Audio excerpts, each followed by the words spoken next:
Hello दोस्तों, welcome back to माइंडविन। कैसे हैं आप सब दोस्तों? आज का आपका जो टॉपिक रहने वाला है वो हमने क्या करना है, 35 क्वेश्चंस जो आपके मॉक टेस्ट आते हैं या जो आपका जो जेकेपी कांस्टेबल का एग्ज़ाम है उसके अगर जनरल स्टडीज़ की बात की जाए तो वहाँ पर आपके 35 क्वेश्चंस आने हैं, जिसमें से 25 आपके किसके होंगे, इंडियन जीएस के। ठीक है, 25 आपके इंडियन जीएस के होंगे और आपके जो 10 क्वेश्चंस होंगे वो किसके होंगे, जम्मू एंड कश्मीर के। तो वही आपके लिए एक एमसीक्यू सीरीज लाई है और ये सारे के सारे जो है प्रीवियस क्वेश्चंस हैं ये। ठीक है, प्रीवियस ईयर क्वेश्चंस के ऊपर आपका जो है ये क्वेश्चन लाए हुए हैं। तो वीडियो के एंड तक आपने बने रहना है, आपके जेकेबी कांस्टेबल के लिए बड़ा बेनिफिशियल हो सकता है आपके लिए। और लास्ट में आपने जो है अपना स्कोर एनालाइज करके हमें कमेंट सेक्शन पे बताना है। ठीक है, तो चलिए शुरू करते हैं। पहला क्वेश्चन आता है आपका, the first Indian to be included in the, ये आपका इंडियन हिस्ट्री के ऊपर है। ठीक है, ये आपका सेक्शन कौन सा आता है ये भी मैं आपको साथ साथ बताता जाऊंगा। जो आपका जेकेपी कांस्टेबल का सिलेबस है उसी के हिसाब से ये आपका पैटर्न आता है। तो देखिए क्वेश्चन क्या आपका, the first Indian to be included into the viceroy executive council was, बताइए वो क्या आएंगे। क्या वो बदरुद्दीन तायब जी थे, दादा भाई नारोजी थे, एसपी सिन्हा थे या गोपाल कृष्ण गोखले थे? बताइए इसका क्या आंसर आएगा। देखिए अगर तो आपको आंसर पता होगा, ये वाला पहला ऑप्शन जो है नहीं आएगा, क्योंकि ही इज़ द, अगर इनके बारे में पूछा जाए आपने याद रखना है, ही is the first Muslim president of Congress. ठीक है, ये तो आपको पता है ये क्या है, ये ही is the first Muslim president of Congress, तो ये चीज़ तो यहाँ पर नहीं आएगी। ठीक है, दूसरे वाले जो हैं, हाँ दादा भाई नौरोजी के बारे में याद रखना है, ही इज़ द फर्स्ट इंडियन, पहले तो इसका आंसर ये नहीं आएगा। ही is the first Indian MP of Britain, ये आपने याद रखना है। इनके बारे में अगर आपसे ये क्वेश्चन पूछा जाए, इस क्वेश्चन का जो आंसर है वो आएगा ऑप्शन, आपका ऑप्शन आंसर नंबर सी आएगा। ठीक है, एक्चुअली अगर आपको पता होगा इसका रीज़न क्या है। ठीक है, अगर आपसे रीज़न पूछा जाए या आपकी हिस्ट्री में अगर आपने पीछे जाना है तो आपसे पूछा जाए क्या आएगा, इसका रीज़न आएगा मौर्य मिंटो रिफॉर्म्स। ठीक है, मौर्य मिंटो रिफॉर्म्स जो थे, ठीक है, मौर्य मिंटो रिफॉर्म्स ऑफ 1909 में पहली बार बोला गया था कि हम क्या करेंगे, इंडियंस को वॉइस रॉय की एग्जीक्यूटिव काउंसिल में अब इंक्लूड करने की क्या कर रहे हैं, परमिशन दे रहे हैं। ठीक है, तो पहली बार ऐसा देखिए, उससे पहले जितने भी लॉज आए ना हमारे देश में, या उससे पहले जो भी हमारे इंडिया में वर्किंग हो रही थी, उसमें कोई भी इंडियन जो है इंक्लूडेड नहीं होता था हमारे किसी भी लॉ मेकिंग प्रोसेस में। तो मौर्य मिंटो रिफॉर्म्स या इंडियन काउंसिल एक्ट ऑफ 1909 में जो है पहली बार बोला गया कि हम इंडियंस को क्या करेंगे, अब से इंक्लूड करेंगे। और सबसे पहले इंडियन कौन से बने, हमारे एसपी सिन्हा बने, and he was appointed as a law member, ये भी आप याद रखना। ठीक है, लॉ मेंबर बने थे ये। और आपको एक और चीज़, अगर पार्लियामेंट्री रिफॉर्म्स के बारे में अगर क्वेश्चन पूछा जाए, आपने इनके बारे में सबसे ज़रूरी चीज़ याद रखनी है, इस रिफॉर्म्स ने हमारे देश में क्या लाया था, this included separate Muslim electorates. ठीक है, इसने क्या किया था हमारे देश में, सेपरेट मुस्लिम इलेक्टोरेट्स का क्या लिया था, कंसेप्ट लाया था हमारे देश में। ठीक है, तो चलिए सेकंड क्वेश्चन के ऊपर, which of the following year is known as the Magna Carta for the Britishers in India. Magna Carta का मतलब क्या हो गया कि अगर ये इवेंट हमारे इंडिया में नहीं हुआ होता तो हमारे इंडिया में ब्रिटिशर्स कभी भी सस्टेन नहीं कर पाते। क्या वो 1717 है, 1757 है, 1764 है, या ऑप्शन नंबर डी आता है 1800? इसका जो है ऑप्शन नंबर ए आंसर आएगा 1717। ठीक है, तो अगर आपसे ये पूछा जाए भाई रीज़न क्यों है इसका, ठीक है, रीज़न क्यों है, क्योंकि 1717 में क्या होता है, जो मुगल एम्परर थे, ठीक है, मुगल एम्परर क्या नाम था उनका, उनका नाम था फारूक शियार। ठीक है, मुगल एम्परर जो फारूक शियार थे, उन्होंने क्या किया था,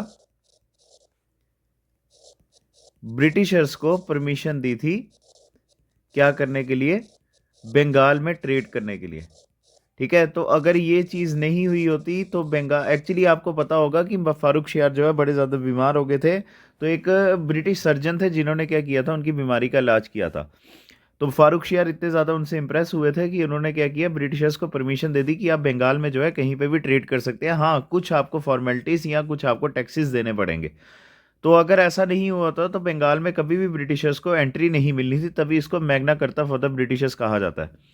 अब ये जो ऑप्शन नंबर बी है ना 1757, अगर आपको पता होगा इस साल क्या हुआ था, बैटल ऑफ प्लासी हुई थी। ठीक है, बैटल ऑफ प्लासी हुई थी, ये भी आपको पता होगा। और अगर 1764 पता होगा, ये आपको किसके लिए जाना जाता है, ये साल ये जाना जाता है बैटल ऑफ बक्सर के लिए। और अगर बैटल ऑफ बक्सर नहीं हुई होती तो ब्रिटिशर्स कभी भी जो है बंगाल के जो है मास्टर्स नहीं बनते। तभी इसका ऑप्शन नंबर ए आंसर आएगा, ऑप्शन नंबर ए 1717। ठीक है, मैं फिर से यहाँ पे हाईलाइट कर दूँ, ऑप्शन नंबर ए आएगा। तो आता है third question, the first team to win the Davis Cup, बताइए इसका आंसर क्या आएगा। ठीक है, डेविस कप। पहले तो आपको ये बता दूं, डेविस कप जो है अगर आपसे ये पूछा जाए ये किसके साथ रिलेटेड है, the Davis Cup is related to men's tennis. ठीक है, जो आदमियों का जो टेनिस का इवेंट होता है उसको क्या कहा जाता है, डेविस कप कहा जाता है। It was established in 1900। ठीक है, कब बना था ये, 1900 में जो है डेविस कप बना था। और इसका उस समय नाम क्या था, इंटरनेशनल। ठीक है, क्या नाम था इसका, इंटरनेशनल लॉन चैलेंज। ठीक है, इंटरनेशनल लॉन चैलेंज जो है उसका उस समय नाम था। तो जो है अगर आपको पता होगा ये किसके द्वारा चलाया जाता है डेविस कप, ये भी आपको पता होना चाहिए। It is run by ITF। ठीक है, इंटरनेशनल टेनिस फेडरेशन जो है उसके द्वारा जो है चलाया जाता है। अगर आपसे पूछा जाए जो इस क्वेश्चन का आंसर है वो आएगा ऑप्शन नंबर सी आंसर आएगा, यूनाइटेड स्टेट्स ऑफ अमेरिका। और अगर आपसे पूछा जाए ये किस किस के बीच में हुआ था, सबसे पहला ये हुआ था USA और उसके बीच में ब्रिटेन के बीच में, जिसमें USA क्या हुआ था, विक्टोरियस हुआ था। तो चलिए फोर्थ क्वेश्चन। हाँ, और अगर ये आपसे कैटेगरी पूछी जाए तो ये आता है वर्ल्ड ऑफ स्पोर्ट्स में। यहाँ आप वो कर लीजिए फर्स्ट इन द वर्ल्ड जो है ना, ठीक है, फर्स्ट इन वर्ल्ड में ये आपसे जो है क्वेश्चन पूछा गया था। तो चलिए next question, which of the following is the oldest and the highest literary award presented annually to an author for their outstanding contribution towards literature. ये आपके आते हैं इंडियन अवार्ड्स। ठीक है, ये कौन सी कैटेगरी आती है, ये आपकी आती है इंडियन अवार्ड्स। अब बताइए इसका क्या आंसर आएगा।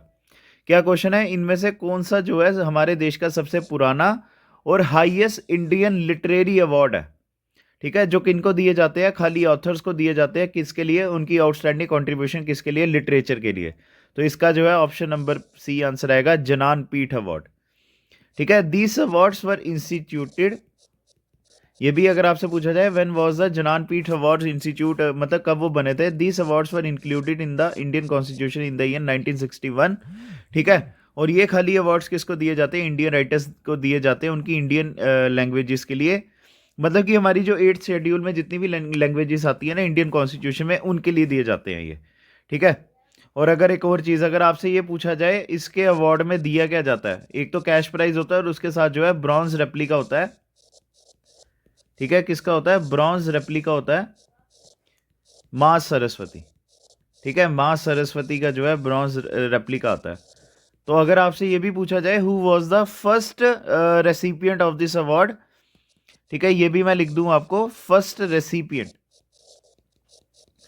अगर ये भी आपसे पूछा जाए, देखिए फर्स्ट इन द इंडिया तो आपसे पूछे ही जा सकते हैं ना, तो वो थे जी सकारा कुरुप।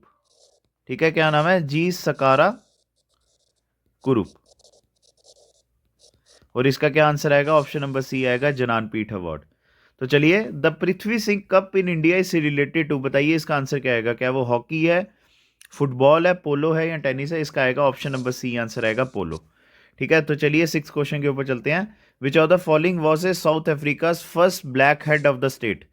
साउथ अफ्रीका के सबसे पहले जो है अपने क्या कहते हैं, सबसे पहले प्रेसिडेंट, अगर आपसे पूछा जाए फर्स्ट प्रेसिडेंट।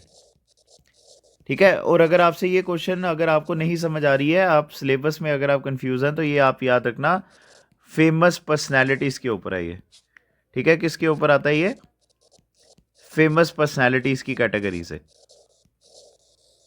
तो बताइए इसका आंसर क्या आएगा। विच of the following was the South Africa first black head of the state and the first elected in a fully representative democratic elections. अगर आपको पता होगा जो साउथ अफ्रीका में सबसे पहले डेमोक्रेटिक इलेक्शंस हुए थे वो हुए थे 1994 में। और ये जो है इसका आंसर आएगा option number B, Nelson Mandela, जो 1994 से लेकर 1999 तक जो है क्या रहे थे, साउथ अफ्रीका के प्रेसिडेंट रहे थे। और इनका आपको अगर पता होगा, he is also known as the South Africa's Gandhi.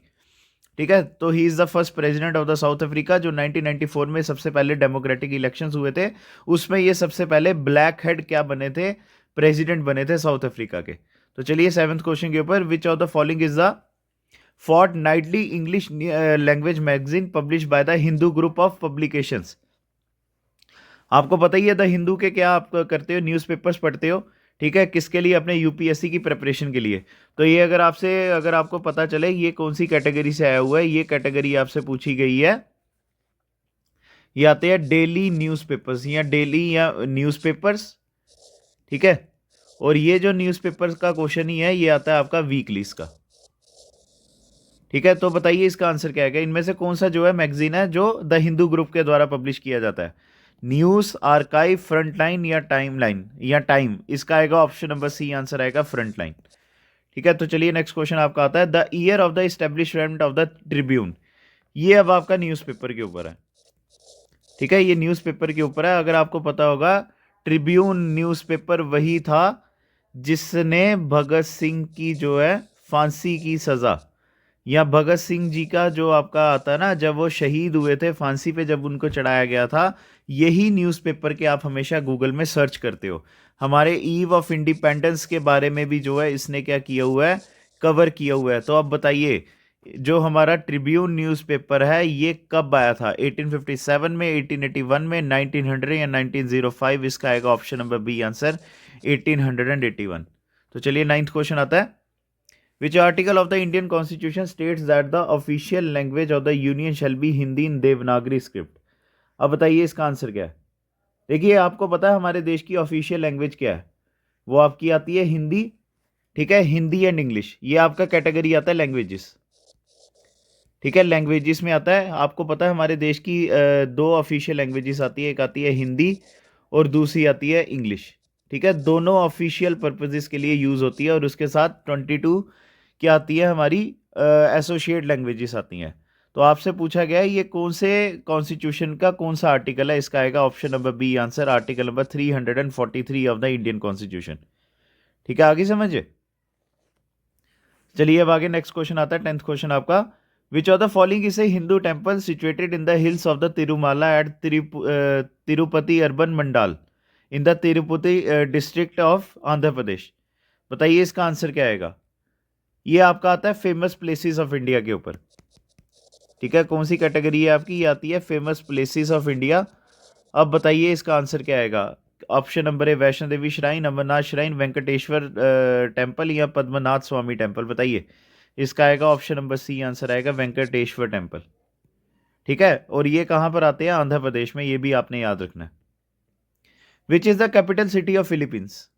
ये आपका आ गया कंट्रीज एंड कैपिटल्स के ऊपर, ठीक है, कंट्री एंड कैपिटल्स के ऊपर आपका क्वेश्चन है, जेकेबी कांस्टेबल का क्वेश्चन है ये। बताइए इसका आंसर क्या आएगा? क्या वो वर्सोव है, क्यूजॉन सिटी है, मनीला है, या ऑप्शन नंबर डी आता है डेवाओ सिटी? इसका आएगा ऑप्शन नंबर सी, मनीला, ठीक है। और अगर आपसे ये पूछा जाए करेंसी इसकी क्या, ठीक है, what is the currency of the Philippines? वो आता है आपका फिलिपिनो पैसो, ठीक है।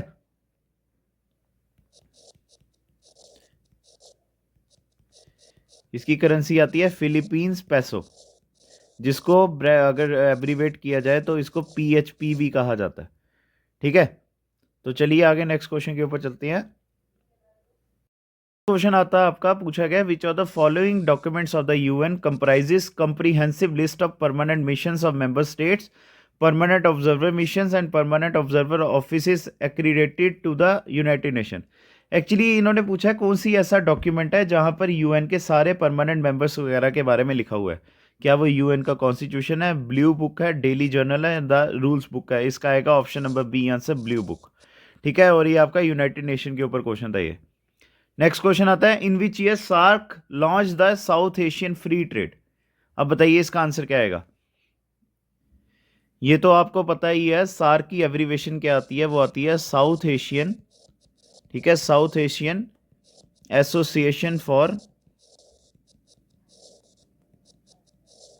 रीजनल कॉपरेशन, ठीक है, South Asian association for regional cooperation, ये तो आपको पता ही है। अब बताइए इसका आंसर क्या आएगा? इन्होंने कौन से साल में जो है साउथ एशियन फ्री ट्रेड को क्या किया था, मतलब पब्लिश किया था या शुरू कर दिया था? इसका आएगा ऑप्शन नंबर सी, आंसर आएगा 2006, ठीक है। 13th क्वेश्चन का आपका क्या आंसर आता है? 2006। South Asian association for regional cooperation का जो है आपको पता है एब्रिविएशन क्या आता है, सार्क आता है, और आपको पता है इंडिया इसका क्या है, मेंबर भी आता है। ठीक है, तो चलिए नेक्स्ट क्वेश्चन के ऊपर चलते हैं। अब आपका 14th क्वेश्चन आता है, in which of the following association India is not a member. ठीक है, इनमें से कौन सी एसोसिएशन का इंडिया मेंबर नहीं आता है? क्या वो Indian cricket international cricket council आता है? नहीं, इसका ये आंसर नहीं आएगा। या यूएन? नहीं, इंडिया उसका मेंबर है। सार का भी हमने किया, ये इसका इंडिया मेंबर है ही है। इसका आएगा ऑप्शन नंबर डी, आंसर आएगा एशियन। एशियन की एब्रीवेशन क्या आती है? वो आती है एसोसिएशन, ठीक है, association of south east Asian Nations. ठीक है, और इंडिया इसका जो है मेंबर नहीं है। ये 10 कंट्रीज की जो है एसोसिएशन से बनता है। ठीक है, तो आप मुझे कमेंट सेक्शन पे बता देना इसकी कौन कौन सी कंट्रीज जो है मेंबर्स आती है, तो ये चीज़ आपने याद रखना है। तो चलिए आपका 15 question, which of the following awards are also known as the Oscar for science. ठीक है, बताइए इसका आंसर क्या आएगा? क्या वो option number A breakthrough awards आते हैं, ठीक है, या ऑप्शन नंबर बी आता है साइंस अवार्ड्स या फिजिक्स अवार्ड्स, या ऑप्शन नंबर डी आता है नन ऑफ द अबव। ठीक है, इसका जो है आंसर आएगा ऑप्शन नंबर ए आएगा, ब्रेक थ्रू अवार्ड्स। ठीक है, एक और चीज़ मैं आपको बता दूं, हाँ, जैसा ये क्वेश्चन में आता है, इसको ऑस्कर ऑफ साइंस भी कहा जाता है। These awards were founded by, ये आपने एक चीज़ याद रखनी है, these awards were founded by Yuri Milner. ठीक है, यूरी मिलनर, ठीक है, and his wife Julia Milner. और ये अवार्ड किसके लिए दिए जाते हैं? अगर आप साइंस में कुछ जो है नई, बिल्कुल आप पूरी तरह से क्या करते हो, एक इन्वेंशन करते हो, यंग साइंटिस्ट के जो है ये क्या करते हैं, प्रोत्साहन करने के लिए जो है ये अवार्ड्स बने हैं। और ये सबसे पहले अवार्ड कब दिए गए थे? 2012 में। ठीक है, तो चलिए 16 क्वेश्चन के ऊपर चलते हैं अब हम। जैड क्रॉपिंग सीजन या जायद क्रॉपिंग सीजन जो है किसके कौन से टाइम पीरियड पे आता है? ठीक है, तो बताइए इसका आंसर क्या आएगा? जून सितंबर, अप्रैल जून, अक्टूबर जनवरी, या दिसंबर मार्च? इसका आएगा option number B, April to June. तो चलिए 17 क्वेश्चन आता है, which of the following democratic institution is responsible for making laws in India. ये आपका डेमोक्रेटिक इंस्टीट्यूशंस के ऊपर आता है, तो इसका आएगा ऑप्शन नंबर बी आएगा, पार्लियामेंट। आपको पता ना, हमारी जो जुडिशरी आती है, सॉरी, जो हमारा क्या आता है, लेजिस्लेचर आता है, जो हमारा इंडियन लेजिस्लेचर है वो क्या आता है, पार्लियामेंट आता है। ठीक है, और हमारा जो इंडियन पार्लियामेंट है, it is divided into 2 organs, वो आता है हमारा राज्यसभा। ठीक है, राज्यसभा, और दूसरा आता है हमारा लोकसभा। जब भी क्या होता है, राज्यसभा कोई लॉ पास करता है उसको लोकसभा से पास करवाना पड़ता है, या लोकसभा जब कोई लॉ बनाता है तो राज्यसभा से उसको पास कराना पड़ता है। तो इसका मतलब दोनों ऑफिस जब क्या करते हैं, एक साथ सहमति से कोई लॉ पास करते हैं, तब माना जाता है कि पार्लियामेंट ने हमारे देश में क्या कर दिया, लॉ पास कर दिया है।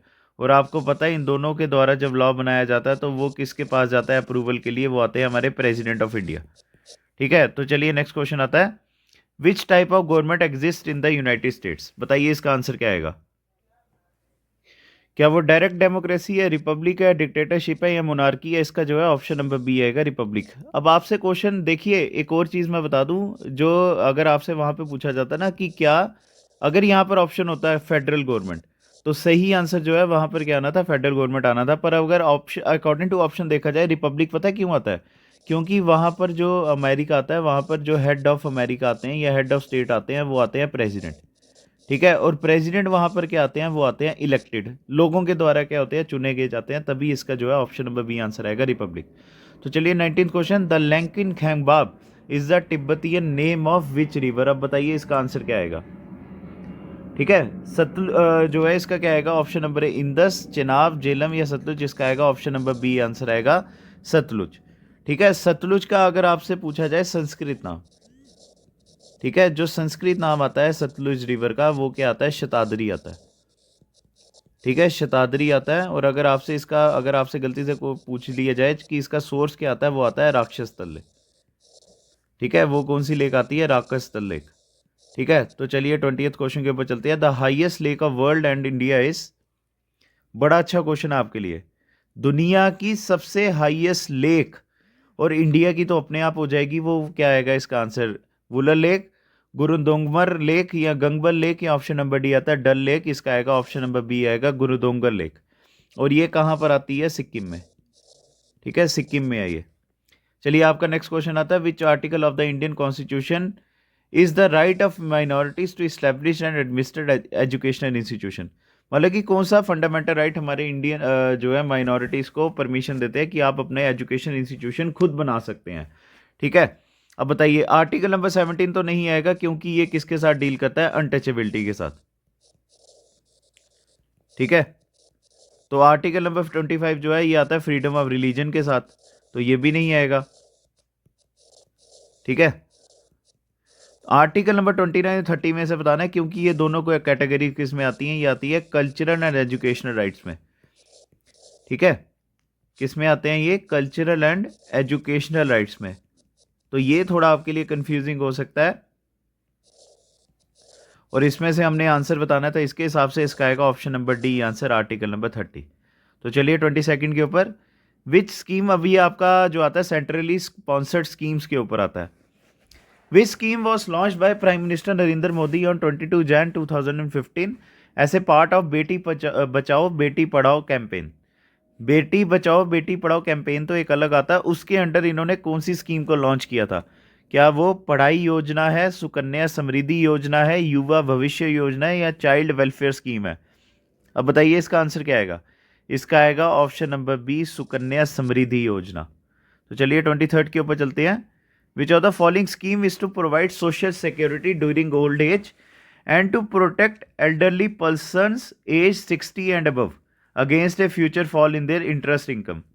बताइए हमारे देश में ओल्ड एज जो है स्कीम कौन सी आती है? जो ओल्ड हमारे जो वृद्ध लोग हैं उनके लिए जो है 60 ईयर्स के ऊपर जब वो हो जाते हैं उनके लिए गवर्नमेंट एक पेंशन स्कीम लगाई हुई है। तो बताइए इसका आंसर क्या आएगा? क्या वो प्रधानमंत्री व्याय वंदना योजना है, पेंशन स्कीम है, OROP स्कीम है, या ऑप्शन नंबर डी इसका आएगा ऑप्शन नंबर ए आंसर, प्रधानमंत्री व्याय वंदना योजना। तो चलिए 24 के ऊपर who was conferred with south Africa prestigious Nelson Mandela life time achievement award. ये आपका करंट अफेयर्स कैटेगरी के ऊपर 2 क्वेश्चन आएंगे। अब बताइए इसका क्या आएगा? Option number A Karpoori Thakur, Vinod Ganatra, MS Swaminathan, या ऑप्शन नंबर डी आता है चरण सिंह। इसका आएगा ऑप्शन नंबर बी आंसर आएगा विनोद गनात्रा। तो आता है आपके GS के ऊपर last question, what is the theme of the first national space day. पहले तो एक चीज बता दूं मैं आपको, ये जो नेशनल स्पेस डे है ना, ये कब मनाया जाता है? ये मनाया जाता है 23 अगस्त को। ठीक है, और ये शुरू कब हुआ है? ये इसी साल शुरू हुआ है, ये भी आपने याद रखना है। ये आपके लिए करंट अफेयर्स के लिए बड़ा ज़रूरी हो सकता है। इस साल अगर आपसे पूछा जाए कौन सा दिन हमने मनाया, वो मनाया है नेशनल स्पेस डे, और वो कब मनाया है हमने? 23 अगस्त 2024 को। ठीक है, जो हमारा चंद्रयान 3 था ना, ठीक है, जो चंद्रयान 3 था उसकी सक्सेसफुल लैंडिंग के ओकेजन के ऊपर हमने जो है नेशनल स्पेस डे 23 अगस्त 2024 को क्या कर दिया था? लॉन्च कर दिया था। अब बताइए इसका आंसर क्या आएगा? इसकी थीम क्या थी? इसका आएगा option number C answer, touching lives while touching the moon. ठीक है, तो इसका ऑप्शन नंबर सी आंसर आएगा। तो चलिए ये हो गया आपके। अब चलते हैं हमारी जम्मू एंड कश्मीर जीके के ऊपर क्वेश्चन चलते हैं। ठीक है, तो पहला क्वेश्चन आता है, which district was formed in 1979 after separating from Srinagar and Anantnag. बताइए इसका आंसर क्या आएगा? इसका आएगा option number C, Budgam district. Actually Budgam जो है पहले, जैसा है कि इस क्वेश्चन के ऊपर आता है, श्रीनगर और अनंतनाग डिस्ट्रिक्ट से जो है अलग की गई थी 1979 में। और इसके बारे में आपने एक और चीज़ याद रखनी है जो बड़ा इंपॉर्टेंट फैक्ट आता है, it is the largest district. ठीक है, यहाँ आपसे ये पूछा जाए, it is a district with largest population of, ठीक है, it is a district with largest population of Shia Muslims. ठीक है, पॉपुलेशन ऑफ शिया मुस्लिम्स, ये आपने याद रखना है। जो कश्मीर वैली आती है, अगर आपसे ये पूछा जाए हमारी कश्मीर वैली में कौन सी ऐसी डिस्ट्रिक्ट है जिसमें है अब आपका आता है सेकंड क्वेश्चन, वेयर इज चश्मे शाही लोकेटेड। अब बताइए इसका आंसर क्या आएगा? जो चश्मे शाही है वो कहाँ पर आता है? क्या वो ऑप्शन नंबर ए आता है श्रीनगर डिस्ट्रिक्ट, जम्मू डिस्ट्रिक्ट, बांदीपुरा, या कुलगाम? बताइए इसका आंसर क्या है? क्या वो ऑप्शन नंबर ए आता है, option number B, option number C, या डी? इसका आएगा option number A, Srinagar district. ठीक है, तो चलिए आपका आता है, Jama Masjid in Srinagar was build in AD 1400 by, ठीक है, जामा मस्जिद जो है 1400 AD में किसके द्वारा बनाया गया था? इसका आएगा ऑप्शन नंबर बी, सुल्तान सिकंदर। तो चलिए नेक्स्ट क्वेश्चन के ऊपर फोर्थ क्वेश्चन आता है, which of the following traveller visited Kashmir during the reign of Durlabhavardhana. और एक और चीज़ मैं बता दूं, इनको 2 बारी जो है ये दुर्लभवर्धना के रेन में आए हुए हैं। तो बताइए इसका क्या आंसर आएगा, ह्यूसैन, फाहिन, येजिंग या यू जिंगिंग। बताइए इसका आंसर क्या आएगा। इसका आएगा ऑप्शन नंबर ए आएगा दुर्लभवर्धना। ठीक है, और अगर आपके बारे आपसे दुर्लभवर्धना के बारे में पूछा जाए, इनके बारे में आपने सबसे इंपॉर्टेंट चीज़ याद रखनी है, जो हमारा नीलमत पुराण है, ठीक है, नीलमत पुराण आपने याद रखना है, वो इन्हीं के टाइम पीरियड पे जो है कश्मीर में बनाया गया था। तो चलिए, during whose reign the state of Jammu and Kashmir got his first hydro electric project. ये बड़ा इंपॉर्टेंट आपके लिए क्वेश्चन है। हमारे जम्मू कश्मीर का जो सबसे पहला हाइड्रो इलेक्ट्रिक पावर प्रोजेक्ट था ना, ये बनाया गया था मोहरा में। और ये किन के रूल में जो है बनाया गया था, ये आते हैं जम्मू एंड कश्मीर के 3rd महाराजा, वो आएंगे महाराजा प्रताप सिंह। चलिए अब आता है आपका आरटीआई एक्ट के ऊपर। द एक्ट वॉज इनेक्टेड, ये मैंने यहाँ पर आधा लिखा हुआ है, द आरटीआई एक्ट आएगा। ठीक है, the RTI act was enacted on which date and came into full effect on. मतलब आरटीआई एक्ट जो है कब बनाया गया और इसको कब लगाया गया पूरे देश में। बताइए इसका क्या आंसर आएगा। इसका आएगा ऑप्शन नंबर ए आंसर, जून 15, 2005। ठीक है, तो चलो आगे। विच of the following rivers form the Aharbal waterfalls. इसका आएगा ऑप्शन नंबर ए, विशव रिवर। ठीक है, अगर आपको पता होगा अहरबल वाटरफॉल्स, इनको क्या कहा जाता है, इनको नायग्रा फॉल्स ऑफ कश्मीर भी कहा जाता है। ठीक है, क्या कहा जाता है, नायग्रा फॉल्स ऑफ कश्मीर भी कहा जाता है। तो चलिए नेक्स्ट क्वेश्चन के ऊपर अब 8th क्वेश्चन आता है, it is a tributary of Jhelum river and lies in the Ganderbal district and is originated from the Machoi glacier. बताइए क्या वो विशव रिवर है, रंबी आ रहा है, उज रिवर है या सिंध है। इसका आएगा ऑप्शन नंबर डी आंसर आएगा, सिंध रिवर। तो आपके 2 क्वेश्चन बचे हैं, which of the following lake is the source of the विशव रिवर। बताइए इसका आएगा ऑप्शन नंबर डी, कौनसर नाग। अब आज के सेशन का आपका लास्ट क्वेश्चन आता है, the supreme gem of all Kashmiri lakes in Kashmir is. बताइए क्या है इसका आंसर। इसका आएगा option number A, Manasbal lake. और मानसबल लेक के बारे में आपने एक और चीज़ याद रखनी है, it is also known as the deepest lake of India. ठीक है, क्या है ये, डीपेस्ट लेक ऑफ इंडिया भी है, ये भी आपने क्या करना है, याद रखना है। ठीक है, तो चलिए दोस्तों, आज का आपका जो 35 क्वेश्चंस का सेशन था वो ख़त्म होता है। अब आपने कमेंट सेक्शन में अपना हमें जो है स्कोर बताना है। स्कोर बताने से पहले आपने, अगर हमारी वीडियो अगर आपको पसंद आई होगी तो आप हमारी वीडियो को प्लीज़ लाइक ज़रूर कीजिएगा। कमेंट सेक्शन पे बताना कि हमें क्या इम्प्रूवमेंट की ज़रूरत है या आपको नेक्स्ट टॉपिक क्या चाहिए। अगर आपने हमारे चैनल को सब्सक्राइब नहीं किया हुआ है तो आपसे रिक्वेस्ट है कि हमारे चैनल को सब्सक्राइब ज़रूर कीजिएगा और अपने दोस्तों के साथ शेयर ज़रूर कीजिएगा। तो थैंक यू गाइस, स्कोर बताना मत भूलिएगा।